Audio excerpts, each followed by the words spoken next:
नमस्कार जय जगन्नाथ पिलामाने समस्त को स्वागत करुच्ची मिस राउत यूट्यूब चैनल को।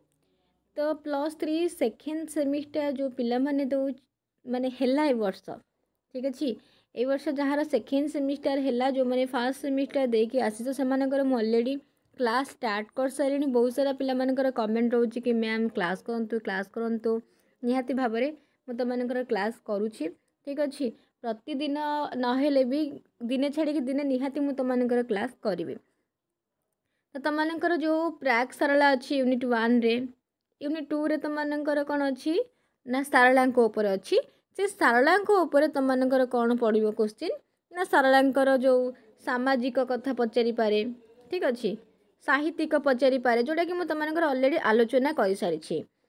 आउ सांस्कृतिक पचारि पारे आउ धार्मिक पचारि पारे ठीक अच्छे। मु ऑलरेडी तुमकर ए दुईटा आलोचना कर सारी सामाजिक आउ साहित्यिक मु तुमकर आलोचना कर सारी। वर्तमान आमे सांस्कृतिक मूल्य विषय जानिबा सारला साहित्य रे कौन संस्कृति कथा कह जाइछि कौन सांस्कृतिक मूल्य रही आमे से विषय रे पढ़िबा आजर क्लास रे ठीक अच्छे। तो सारलांक ऊपर तो समस्त जानिच मु पूर्वर भी माने प्रथमे जो सब क्लास करिछि सारलांक ऊपर से विषय रे कहि सारिछि। जे कोनोसी मूल्य कथा पचारू संस्कृति कि समाज कथा कि तुमकर साहित्य कथा पचारू तांकर जो कृति गुड़ी को लेकिन पचारू महाभारत को लेकिन पचारू सबुतिर सब मन रखब एमती गोटे इंट्रो बाहर कर एमती गोटे उपक्रम को तुम बनइब जोटा कि सबुथिरे हो पार ठीक अच्छे। सबुथिरे जेकोसी माने सारलांक ऊपर जो क्वेश्चन पकेब से सबू क्वेश्चन रे से इंट्रोटा तुमकर हो पार से उपक्रमटा हो पार। देन तुमकर जहाँ थी सामाजिक कथा पचारि कि सांस्कृतिक कथा पचारि कि धार्मिक कथा पचारि तापर तुमने लेखिब है। तो देखिबा कौन संस्कृति कथा कह जाइछि संस्कृति कौन प्रथमे तो आमे तो निहाती भाव जानिबा से विषय जानिबा है। अच्छा विभिन्न कहानी माध्यम महाभारत भली पुराण धर्मी साहित्य को गतिशील कराइबारे कविंकर उद्देश्य है साधारण मनुष्य को सतर्क कराइदेवा। से स्वयं भगवान श्रीकृष्ण मध्य पापकर्मर परिणति भोग करिसेंति। कविंकर मतरे त्रेतया जुगरे प्रभु रामचंद्र अवतार ग्रहण करी लंकार असुर राजा रावण को हत्या करी पृथ्वीर भार निवारण करथिले। रावण थिला ऋषिंकर संतान और परम तपस्वी। रामचंद्र को ब्रह्म हत्या दोष लगिबा स्वाभाविक। सही प्रभु द्वापर रे श्रीकृष्ण अवतार रे भारत भूखंड रे धर्म स्थापना पाई आजीवन साधना करथिले एवं पापरु मुक्ति लाभ करथिले। एहा सत्वे श्रीकृष्ण के जीवन में घटिथिबा किछि व्यतिक्रम पाई कविता को दंडित करिसेंति। श्रीकृष्ण धर्म रक्षा करने कुरुवंश को ध्वंस करथिले एटा महाभारत रे कह जाइछि। तमने तो पचारियो महाभारत को नै किछि क्वेश्चन आकु तुमे माने लेखि पारिबो। अच्छा से संस्कृतिर प्रभाव कौन पड़ता। सारलांक समय ओडिया समाज थिला अत्यंत समृद्धिवंत। देश थिला स्वाधीन एवं उत्कलर गजपति राजा माने विशाल साम्राज्यर अधिकारी थिले। देश में शिल्प वाणिज्य सामरिक नैपुण्य कला साहित्य प्रभृति प्रत्येक क्षेत्र में अपूर्व समृद्धि साधित होइथिला। जनसाधारण एक सुस्थ सुंदर सांस्कृतिक जीवन यापन करुथिले। सही समाजर चित्र पुराणर कहानी द्वारा से मन पकाई देइछन्ति अहंकार को बलि देवा हेउछि एक उन्नत सांस्कृतिक जीवनर लक्षण। माने हमर पूर्वरु प्रचलित होई आसुतिबा जो नीति धर्म नीति परंपरा आचार विचार ये सबू को संस्कृति कह जाए जोटा कि आमर पूर्व पुरुष मानक ठारू वर्तमान पर्यंत चली आसुची संस्कृति। क्या आम कहते यहाँ आम संस्कृति बा यहाँ आम परंपरा आम एमती करवा रज पर्व आमर एमती होता है सेमती होता है। तो यहाँ आमर पुरुष धरी बा आमर पूर्व पुरुष मानक ठारू एपर्यंत चली आसी जो नीति रीति नीति आचार व्यवहार से सबको आम कौन कहे संस्कृति कहे। मनुष्य निजर पद पदवी अनुसार नम्र और विनीत होगा आवश्यक। भगवान श्रीकृष्ण निज आचरण में ताहा दर्शाई देथिले। युधिष्ठिरंकर राजस्व यज्ञ रे श्रीकृष्ण दायित्व नहीं आगत अतिथि मानकर पाद धोई देबा पाई। तो ये कह जाए भारतीय संस्कृतिर कौन प्रभाव पड़ी। तो यहाँ तुम संस्कृति रे जाउछि कौन ना उत्सव पर्वपर्वाणी ये तुम संस्कृति रे जाउछि।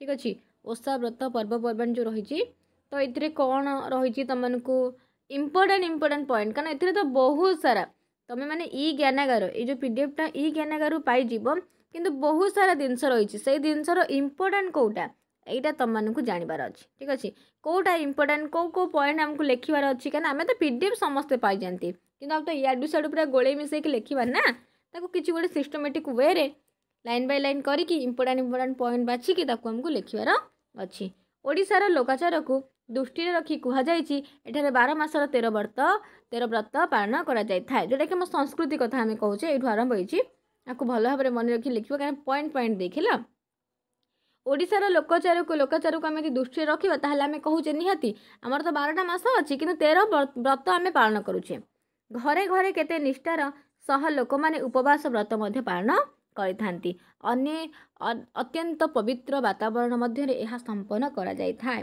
सालदास निज महाभारत रे प्रसंग अनुक्रमे असंख्य ओषा व्रत पर्वपर्वाणी उल्लेख मध्य करी जाइछंती सेमानक मध्य चतुर्मास्य व्रत एकादशी व्रत कार्तिक स्नान माघ स्नान मंगलवार पूजा चंदन यात्रा अक्षय तृतीया कामाक्षी व्रत गम्हा पुण्य विनायक व्रत एमती बहुत सारा व्रत कथा सी कही जाइछंती कौथरे ना तांको महाभारत रे।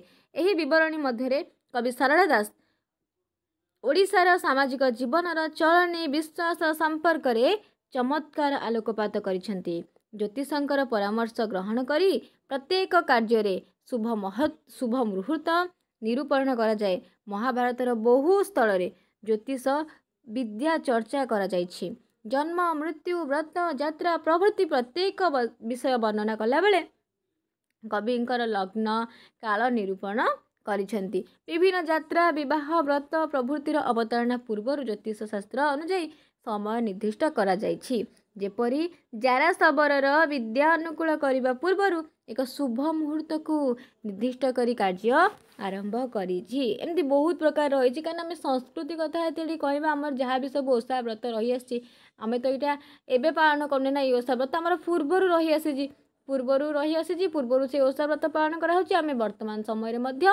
से नीति को लेकिन आम से आचार विचार को लेकिन से ही सब कार्यक्रम सब करुछे ठीक अच्छे। अशुभ लक्षण विषय समाज में नाना विश्वास रही कारण आम सारला पढ़ुचे माने निहाती भाव सारला साहित्य रे कौन संस्कृति कथा कहुई आमको सबू विषय टी वर्णना करा पड़ो से महाभारत हो लेखा गुड़िक भितर कौन से संस्कृति कथा वर्णना कर समय कौन संस्कृति कथा एमती कहुई यात्रा काल में क्यों कथा शुभ कौटा अशुभ ए विषय लोक मैंने बाल्यकाल अनेक धारणा मनरे आम वर्तमान समय भी कहूचे ए गला बेले विराट देखिए जीवनी बिले देखी गले अशुभ तो या देखिए जीवु से देखिए जीवु नेउल बाटर देखले शुभ एमती आम मन में बहुत सारा कथा रही आम यहाँ कौट जाने आम यहाँ आम जन्म हो जिनस जागले ना यहाँ माने आगुरी चली आसी जिनस कि आगुरी कहुई आसूची कि बिले देखले या कि नेउल देखले या जहाँ भी हो ये सब आगुरी रही आसी प्रथा परंपरा कि ये कहुई संध्या बेले शास्त्र पढ़िले मूर्ख हुअन्ति पंडित जने अहो दधि बामन अनुकूल यात्रा शुभ पाई रात्रि 10 दंड अंत्य श्रृंगार संतान बधृति क्यों तिथि स्त्री सह बास करणीय आउ कल्याणकर से विषय कवि विस्तृत वर्णना करमती बहुत कथा ए कहुई कौ दिन कौन कले कौन हम और कौन सब शुभ अशुभ जिनस रही सब कथा ए कहुई सेमती कहुई नृत्य संगीत और वाद्य कथा नृत्य संगीत और वाद्य कथा एक उन्नत और समृद्ध सभ्य संस्कृति संपन्न समाज रे साहित्य शिल्प स्थापत्य वाणिज्य सहित समताल नृत्य संगीतर विकास साधित होता है। समाज रे विभिन्न उत्सव विवाह व्रत और दिग्विजय अवसर रे नृत्य और संगीतर आयोजन करा जायथाय। राजा सामंत परिवार और देवालय गुड़िक एही अनुष्ठानर पृष्ठपोषकता करिथांती। जनसाधारण निजर अवसर समय रे विभिन्न नृत्य और संगीतर आयोजन करिकी आमोद अनुभव करिवार व्यवस्था मध्य सर्वदा रही थाए। अर्थात नृत्य संगीत और ता सहित विभिन्न वाद्य यंत्रर विकास एक उन्नत समाज जीवन परिचय प्रदान करिथे। तो तुम मैंने यू सब इम्पोर्टाट पॉइंट को बाछिकी लिखिबो सब याडू छाड़ू करिकी लिखिबो नाही ठीक अछि।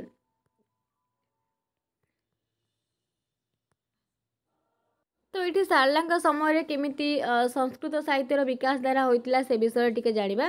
सारला दासंकर काल में ओडिया साहित्य अविकसित और अविकसित अवस्था थिला। ओडिशा रे संस्कृत साहित्यर अनुशीलन एक नूतन चूड़ा स्पर्श करथिला। ओडिया भाषा एक पक्षरे संस्कृत और अन्य पक्षरे मागधी अपभ्रंश सहित संग्राम करी गोटे स्वतंत्र भाषा रूपे प्रतिष्ठित हो सारिथिला।